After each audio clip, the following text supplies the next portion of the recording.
নমস্কার। আজ আমি ইলিশ মাছের কড়াই ভাপা রেঁধে দেখাবো। তার জন্য উপকরণগুলো যা যা লাগছে বলে দিচ্ছি। ইলিশ মাছ, ধনিয়া গুঁড়ো, হলুদ গুঁড়ো,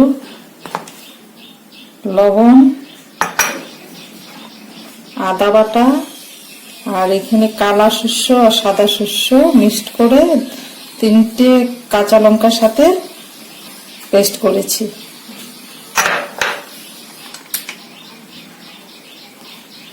পেঁয়াজ কুচি, কাঁচা লঙ্কা 8-10টার মতো ছিঁড়ে নিয়েছি,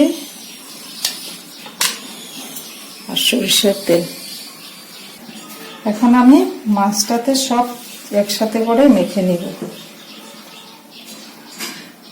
পেঁয়াজ কুচি, লঙ্কা,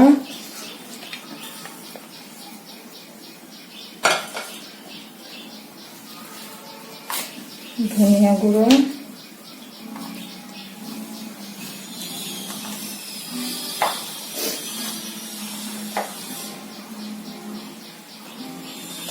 হলুদ গুঁড়ো,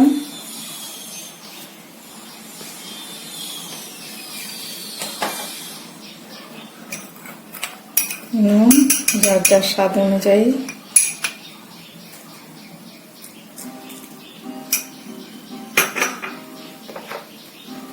সর্ষে বাটা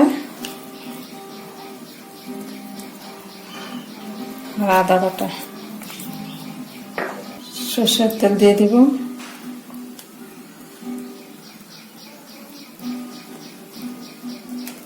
দিয়ে ভালোভাবে মেখে নিব।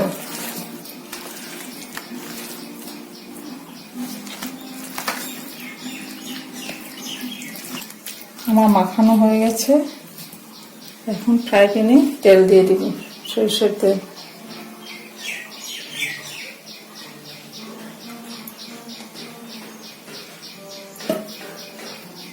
এই ইলিশ মাছটা প্রায় মানুষই খেতে ভালোবাসে, খুব কম মানুষই আছে যে নাকি ভালো পায় না।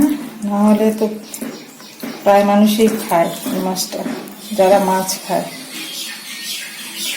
এখন মাছ আমি দিয়ে দিব, মাখানো মাছগুলো সব দিয়ে দেবো একসাথে করে।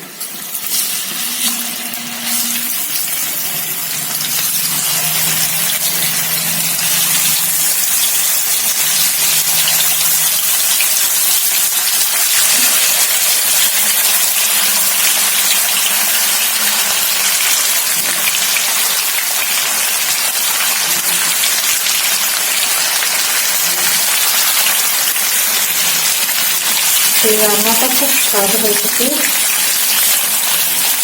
আপনারা বাড়িতে বানাবেন।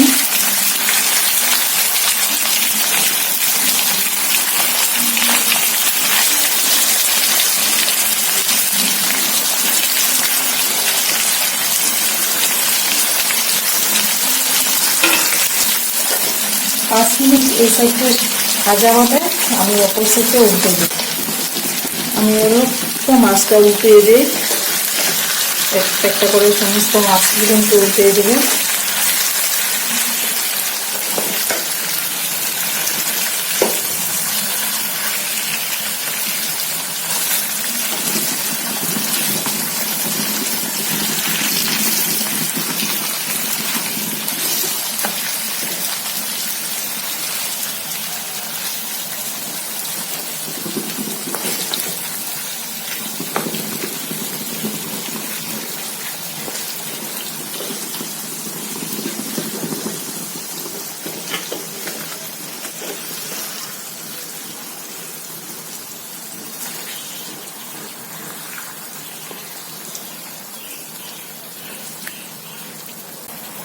উল্টানো হয়ে গেছে।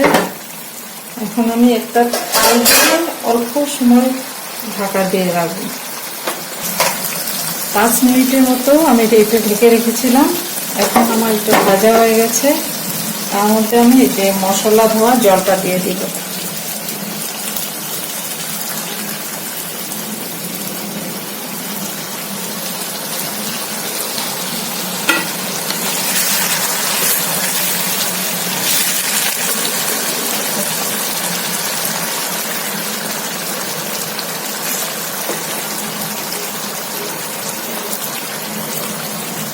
আরো 5 মিনিটের মতো আমি এটা সেদ্ধ করে নিব, তারপর নামিয়ে ফেলবো।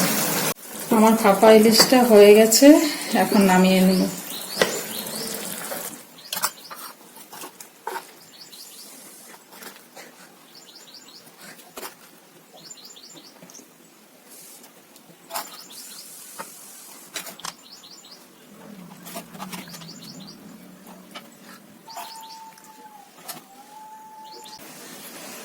আপনাদের আমার এই রেসিপিটা কেমন লাগলো জানাবেন। আমার চ্যানেলটিকে সাবস্ক্রাইব করবেন, আর ভিডিওটি ভালো লাগলে লাইক আর শেয়ার করে দেবেন। ধন্যবাদ।